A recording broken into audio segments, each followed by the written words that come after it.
नमस्कार।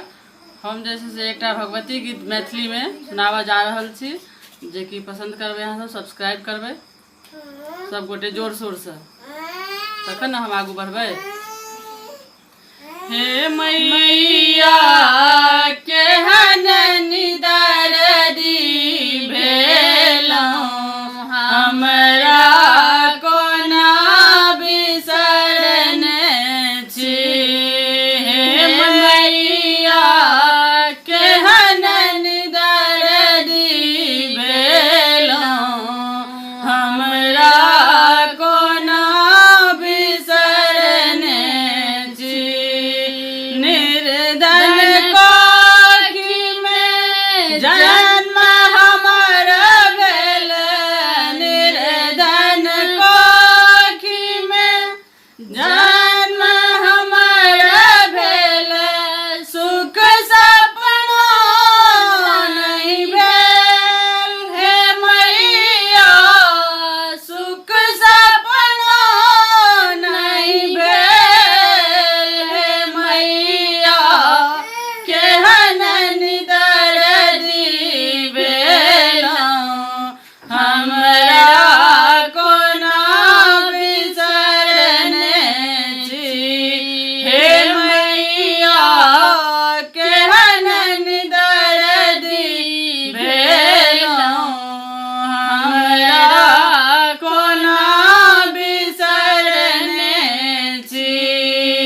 मूर्ख पुरुष के संग अहाँ देलहुँ, मूर्ख पुरुष के संग अहाँ देलहुँ, कोखिया बिहुन किगन छी।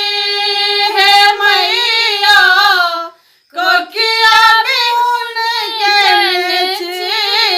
हे मैया केहन निदरदी भेलहुँ, हमरा कोना बिसरने छी। हे मैया केहन निदरदी भेलहुँ, हमरा कोना बिसरने छी। धर्म पुण्य कथी लए करब हम, धर्म पुण्य कथी लए करब हम, काया बिहुन किगन छी। हे मैया काया बिहुन किगन छी। हे मैया केहन निदरदी भेलहुँ, हमरा कोना बिसरने छी।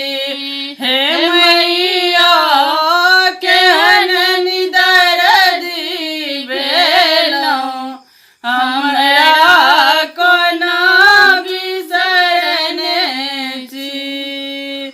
नमस्कार।